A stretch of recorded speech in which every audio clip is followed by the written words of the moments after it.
Assalamualaikum warahmatullahi wabarakatuh. Nama saya Rahma Putri. Saya dari 08 Sakya 10. Di sini saya ingin menjelaskan terkait pengaruh good corporate governance terhadap kinerja perusahaan.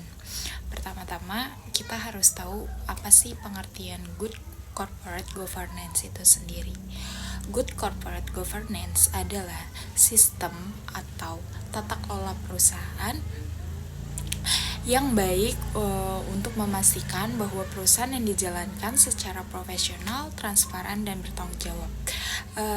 Lebih gampangnya tuh ibaratnya perusahaan itu mengatur perusahaannya sendiri. Jadi kayak bagaimana perusahaan itu dalam pengambilan keputusan, bagaimana perusahaan itu dalam melaporkan laporan keuangannya, terus bagaimana perusahaan itu dalam bersikap kepada karyawannya, kepada para investornya, kepada pelanggannya.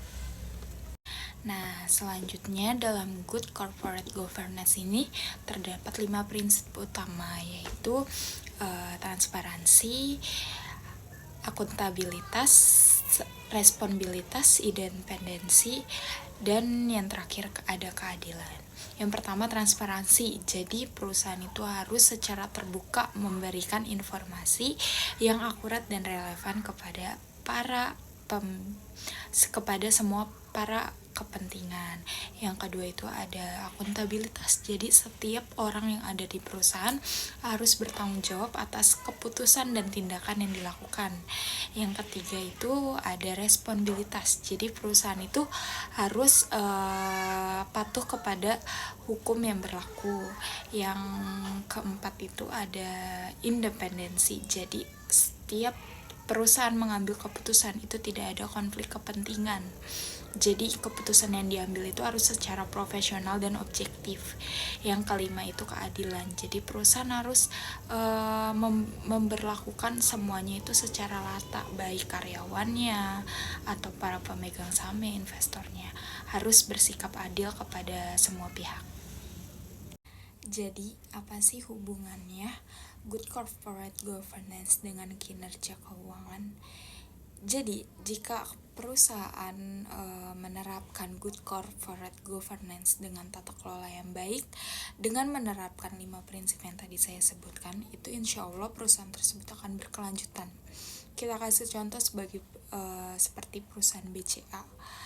Dia memiliki tata kelola yang sangat baik sehingga finansialnya itu konsisten. Jadi para investornya pun senang. Tapi saya mau kasih contoh lain seperti di tempat kerja yang saya bekerja. Menurut saya perusahaan di tempat saya bekerja itu belum menerapkan sistem good corporate governance dengan baik. Kenapa? Karena kalau misalnya yang tadi 5 prinsip tadi tidak diterapkan, itu akan tata kelola perusahaannya itu akan berantakan. Pasti kayak ada aja problem ya. Entah problem fraud, kurangnya kurangnya pengawasan, atau problem konflik kepentingan. Jadi kalau misalnya di perusahaan tempat saya bekerja, dia itu kalau misalnya di masalah kayak lebih ke pengawasan itu menurut saya udah lumayan oke dengan pengawasannya dan sistem terbaru yang apa-apa tuh lewat sistem gitu, sistem enggak manual lagi. Itu udah oke untuk mencari kayak ada apakah perusahaan ini ada yang janggal atau fraud atau ada transaksi yang dimanipulasi. Jadi perusahaan saya menggunakan sistem yang paling terbaru yang bisa melihat bagaimana jalannya operasional, keluar masuknya uang itu benar-benar jelas gitu. Tetapi perusahaan saya dalam tata kelola seperti konflik kepentingan itu kurang, karena mereka lebih ke